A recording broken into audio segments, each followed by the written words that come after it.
Saludos amigos del Ecuador, muchas gracias por acompañarnos. Es el testimonial. Nuestro invitado de hoy es el doctor Santiago Basabe, politólogo, docente investigador de la Flaxo, Ecuador y analista político. Sus campos de interés son las relaciones entre política y justicia, el funcionamiento de las instituciones democráticas y la representación política de las mujeres en América Latina. El 6 de septiembre último, Santiago escribió en Primicias: muchos candidatos, pocas ideas y solo dos opciones con posibilidades reales de acceder al gobierno. Ese es el resumen de lo que a la fecha sucede en el escenario electoral ecuatoriano, dice Santiago. Quiere decir que el resto de postulaciones que llegan a 16, a 18, a 19 candidaturas no tendrán mayores posibilidades, excepto dos de las que usted observa. Bienvenido, Santiago, a El Testimonial. Gracias, Wilma. Un placer. Un saludo a toda tu audiencia, teleaudiencia y ahora por los medios telemáticos. Sí, yo creo que evidentemente puede variar la situación electoral, como en cualquier proceso, pero me da la impresión que, visto los candidatos, visto las posiciones, las preferencias de la gente, esto va a ser difícil realmente. Eventualmente una posible modificación, me parece a mí, podría darse por la emergencia tal vez de un tercer candidato que pueda acercarse al señor Arauz. Este tercer candidato yo al que podría ver con alguna expectativa real, quizás es el señor Yacu Pérez eventualmente. Correcto. Hay gente que propone que César Montúfar eventualmente podría ser otra opción, pero yo creo que en ambos casos ahora mismo están muy distantes de la votación del candidato de la Revolución Ciudadana y aún un poco más del caso del señor Lasso, de Creo. Correcto. ¿Por qué existe la opción Guillermo Lasso para ir en prelación de análisis? A ver, yo creo que Lasso es un candidato que tiene cerca de 10 años en el escenario electoral. Sí, señor. Es de los pocos que ha hecho una campaña permanente durante los 10 años. Tiene un músculo financiero para poder soportar todo esto, que es fundamental. Hay gente muy capacitada en el país, no digo que el señor Lasso no lo sea, pero que no tiene recursos económicos y esa es una limitante enorme para la política en el mundo, no solo en el Ecuador. Y que queda fuera del control, y que queda fuera del control del CNE, ¿no es cierto? Absolutamente, absolutamente. El CNE puede hacer un control muy básico, muy elemental, muy superficial. Sí. Hay una cantidad de recursos económicos de las campañas políticas en general que son imposibles de rastrear abiertamente, en cualquier parte del mundo, además, no solo acá, en cualquier lugar. Entonces, creo que es un candidato que ha subido, llegó a su máximo porcentaje en la elección del 17, en la primera vuelta me refiero, 28%. Quizás ha bajado ahora desde ese momento, no por las vueltas de la política precisamente, pero yo creo que esta alianza con el Partido Social Cristiano le consolida, al menos en la costa, al menos en el Guayas. Ajá. El Guayas pone el 30% de la votación nacional en términos generales, entonces yo creo que ahí uno puede observar un candidato que se ha podido consolidar. Difícilmente digo que esté sobre el 40% ahora mismo, seguramente no, pero me parece que tiene un porcentaje suficiente que le permitiría acceder a segunda vuelta. Ahora, ha sido entonces la constancia y el dinero lo que a Guillermo Lasso lo pone en primer lugar en las preferencias. Esa podría ser la conclusión, Santiago. Por un lado, o las ofertas. Ya, a eso iba. Por un lado eso, pero también por otro lado el hecho que no hay que no surgen nuevos liderazgos, ¿no? Es igual que en la relación de oferta y demanda de bienes y servicios de cualquier tipo. Tú sigues consumiendo un bien, aunque no quisieras, porque no tienes otra De opción. acuerdo, muy claro, muy claro. A mí me parece que en buena medida pasa eso en el país. El país tiene una orfandad de representación de políticos de la Sierra y de Quito especialmente hace 20 años. O sea, Quito como centro de la política nacional se perdió en los años 2000. El presidente Maguán fue el último gran líder que tuvo la Sierra y Quito en particular. Y luego de eso ha sido la política dirigida desde la costa, lo cual no me parece que esté mal. Simplemente digo esto para dar cuenta de una posible respuesta a tu pregunta. Ausencia de otros candidatos. Exacto. Y la negación absoluta de Quito como un espacio de discusión, de debate y de generación de política. Entonces, hoy en primer lugar en las preferencias, Guillermo Lazo. Y quien le sigue es Andrés Arauz, de otra tendencia, cuya acción político-administrativa ya estuvo en el poder durante los últimos 10 años, o 14, qué sé yo. Yo creo que 14 en alguna medida. Sí, o sea, Arauz yo creo que tenía una mejor opción que no la tomó. No la tomó, se tendrán sus razones. Su mejor opción era presentarse como una revolución ciudadana modificada. Ah, ¿Me explico? con Tomando, perestroika. en alguna medida, tomando las bondades del correísmo y planteando ciertas modificaciones de cara a capturar más votantes. No tomó esa opción. Me parece que Arauz lo que ha hecho hasta ahora, al menos, no sé si esto lo vaya a cambiar, es hacer una réplica de lo que fue el correísmo, planteando a la población una idea que también me parece interesante en términos electorales para esa agrupación, de señalar, con Arauz vuelve el correísmo. Si es que tú estuviste de acuerdo con el correísmo, sus pros y sus contras, esta es la opción. ¿Y por qué era necesaria esa Y la metamorfosis ciudadanía observa las de Andrés? declaraciones iniciales, al menos de Arauz, son las declaraciones de Correa de 2006. Preguntaba Santiago, ¿y ¿Perdón? por qué era necesario que migre, que genere esa metamorfosis Andrés Arauz respecto de la Revolución Ciudadana anterior? ¿Por qué era necesario? Porque me parece que hubiera ampliado un poco más el espacio de votantes.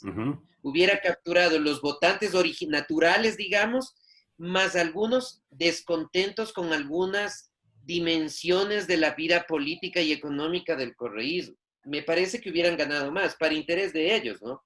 De acuerdo. No lo hizo y prefirió seguir esta línea de este es el continuismo del correísmo. Y frente a eso, la opción de la gente es, observando los 10 años de Correa, observando la posibilidad de Lazo. Claro, el correísmo juega con una ventaja y desventaja, que ya fue gobierno. Entonces Arauz presenta lo que ya se hizo. Lazo presenta lo que quisiera hacer, que es pura expectativa. Entonces, en esa relación yo creo que una posible segunda vuelta, si es que se llega a dar, básicamente es una suerte de consulta popular respecto al correísmo. Si usted estuvo de acuerdo con los 10 años, ahí está el representante, el señor Arauz. Si usted busca un cambio o quiere un cambio en lo político o en lo económico, independientemente de que esto sea positivo o negativo, lo podemos discutir, tiene la otra opción. Y me parece que ahora mismo la discusión desafortunadamente está solamente entre esas dos opciones. No veo que haya surgido una posible tercera vía hasta el momento al menos. Ese cambio que en el análisis recomienda usted, evidentemente de forma independiente, a favor de Arauz, ya no tiene posibilidades de hacerlo. El tiempo es demasiado corto para reposicionarse. Primera pregunta. Y segunda, ¿en qué medida le impactó la ratificación de la sentencia a su máximo líder, Rafael Correa, en la Administración de Justicia? Mira, yo creo que es posible siempre dar giros a las campañas electorales. Ahora mismo la campaña formal empieza solo a fines de diciembre, es de un mes la formal. Evidentemente estamos en campaña ya desde ahora. Yo creo que es posible hacerlo. Tiene varias estrategias, me parece, para dar ese giro. En ese sentido, yo creo que entre el señor Lazo y el señor Arauz, Arauz tiene más espacios para moverse en términos de sus ofrecimientos que Lazo. Me parece que Lazo es mucho más claro lo que tiene y lo que no tiene. Arauz creo que tiene la posibilidad de tener mayor movilidad, eso se lo va a ver, pero yo creo que todavía tiene espacio. Y respecto a la segunda pregunta, yo no soy triunfalista con el correísmo, pero tampoco pesimista del todo. La sentencia de Correa yo creo que le golpea efectivamente a la Revolución Ciudadana, pero en el ala más del voto más duro, más leal, yo creo que más bien es una reivindicación. Ajá. Ese sector del correísmo que le votará a Correa o a quien esté con Correa siempre, observen esto una reivindicación, coloca en una suerte de héroe al expresidente. Un expresidente que es el discurso desde el correísmo, es un expresidente que por haber beneficiado a las mayorías, a los sectores más pobres, más excluidos, ha recibido esta respuesta. Yo creo que eso le afianza en alguna medida. Desde luego, yo creo que hay también una merma de cierto porcentaje de votos, sobre todo del correísmo más oportunista, digámoslo así. Correcto. El que tuvo prebendas durante los 10 años y sin Correa empieza a dudar si seguir en la línea del correísmo o no, al saber que Correa, al menos temporalmente, yo creo que es muy temporalmente, está fuera de la arena política. Entonces, sí, hay pros y contras, pero me parece que en lo de fondo la candidatura de la Revolución Ciudadana sigue ahí, sigue siendo fuerte y va a tener al Correa perseguido, al Correa sentenciado, más bien como su plataforma de lucha política para los meses que vienen. Perfilaba una apreciación suya, Santiago, en relación al candidato de izquierda, Yacu Pérez, con escasísimas posibilidades entonces, de acuerdo a su análisis. A ver, yo creo que Yacu Pérez tiene dos dificultades ahora. La primera, las rupturas y las tensiones al interior del movimiento indígena. Sí. Esa es una cuestión fuerte, que el movimiento indígena no ha aprendido aún a resolver los conflictos internamente. Sí. O sea, sí hay que gritarse y levantar la voz y golpear la mesa, pero hacia adentro, no hacia afuera. Entonces lo hicieron hacia afuera y creo que eso va a ser difícil resolver. Pero se lo podría hacer. La más profunda, me parece, dificultad que tiene Pérez es que yo creo que para él crecer electoralmente tiene que presentar un discurso, sobre todo en lo económico, mucho más moderado. Un discurso mucho más pragmático, mucho más centrista, apartarse de esa posición extrema. Y eso yo creo que le costará, y le costará porque me parece que ideológicamente él no es una persona moderada, sino es una persona más de izquierda, más radical, lo cual es respetable, es parte de la democracia. Pero si él diera este giro y adicionalmente apuntalar a un valor que es clave y que me parece se ha discutido menos hasta ahora, y es el tema de la concepción de los valores. Tanto la candidatura de la Revolución Ciudadana como la candidatura de Creo son candidaturas conservadoras, tradicionalistas. En temas de valores me refiero, por ejemplo, a la libertad de las mujeres para decidir sobre su cuerpo, el tema del aborto, las relaciones entre parejas del mismo sexo, la posibilidad de adopción. Las dos son muy conservadoras. Yacu Pérez me parece que es una visión mucho más progresista, mucho más amplia. Entonces, sí, podría explotar ese lado, donde capturaría buena parte de los jóvenes sobre todo. Y adicionalmente presentar una posición más centrista, más pragmática, yo creo que podría crecer, y crecer bastante. No sé en qué medida esté dispuesto a hacerlo. Santiago, ¿quiénes deciden el triunfo presidencial para uno u otro candidato? Y la pregunta va paralela a la situación de la proxémica con el votante. Me refiero, es decir, a ese impedimento, por las razones de la epidemia, de no poderse aproximar. Entonces, ¿cuál será el puente comunicante más efectivo entre el candidato y el elector distanciado y confinado?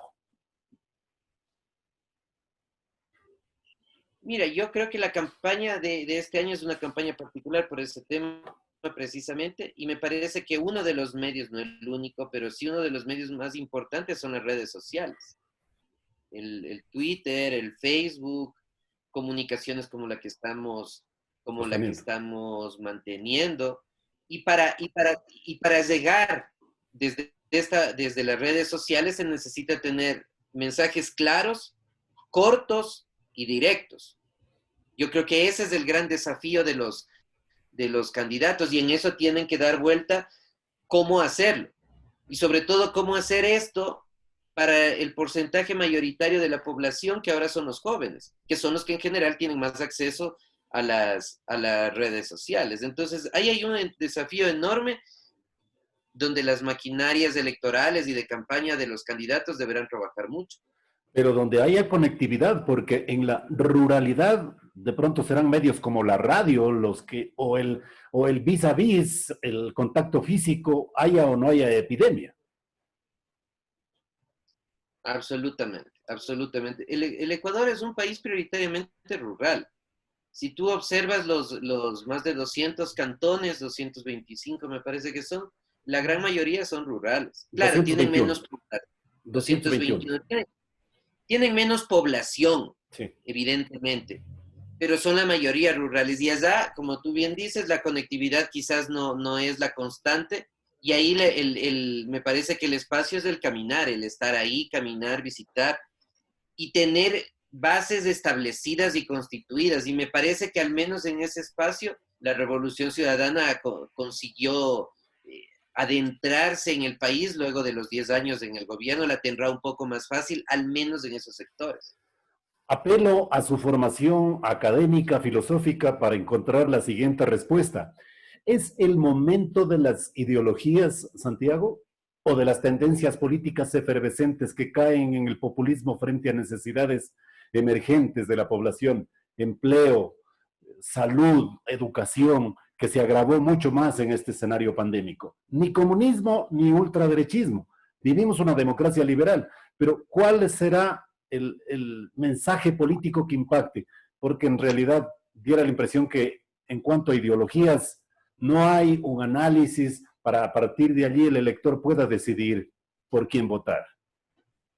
Mira, yo he sostenido esto y lo sigo sosteniendo, que la idea de decir hay que dejar de lado las ideologías es extremadamente peligrosa. Las ideologías están presentes y hacen parte de la vida política. Lo que pasa es que a algunos políticos les interesa plantear este discurso para que la gente vote por cualquier cosa. Pero te pongo un par de ejemplos bien sencillos. Si es que una postura dice yo estoy a favor de que la mujer decida sobre el mantenimiento del embarazo o no, y otra postura diga yo soy pro vida y eso no se puede permitir, eso es posición ideológica. Sí, señor. Eso es posición ideológica. Entonces no me vengan con que no las ideologías. Si es que yo digo, para salir del problema económico que tiene el país hay que recurrir al Fondo Monetario Internacional, por ejemplo, yo prefiero una política, una de las personas cotiza en una cuenta propia y particular. Eso marca distancias y eso marca una posición ideológica también. Entonces, yo creo que sí es necesario decir que hay candidaturas de centro derecha más conservadoras, como la de Lazo, hay candidaturas más de centro izquierda más populistas, pero también conservadoras, como la del señor Arauz, y desafortunadamente ahora mismo con peso no se encuentra una candidatura que pueda ser de izquierda o de derecha en lo económico y que sea más progresista en el plano de los valores. Entonces, las ideologías están y sobre todo nos afectan a los ciudadanos en nuestra cotidianidad. Eso yo creo que es fundamental para la ciudadanía. Esas ideologías se muestran en cómo voy a resolver los problemas, no en cuáles. El desempleo es un problema, sí, pero la izquierda resuelve de una forma y la derecha resuelve de otra forma. Sí, señor. Sí, Eso señor. es ideología y la gente tiene que estar consciente. Tengo un problema de empleo. El uno me ofrece un tipo de salida, el otro me ofrece otro tipo de salida. Entonces, pensar que o decir que eso ya pasó, no tiene interés, me parece que es jugar a los candidatos populistas que ofrecen cualquier cosa y buscan el voto de la ciudadanía sin ningún tipo de reflexión. Santiago, muchas gracias, su gentileza y su participación en nuestro programa. Wilman, un placer. Siempre a las órdenes y un saludo a tu audiencia. El doctor Santiago Basabe, politólogo, docente investigador de la Flaxo Ecuador y analista político, aquí en el Testimonial.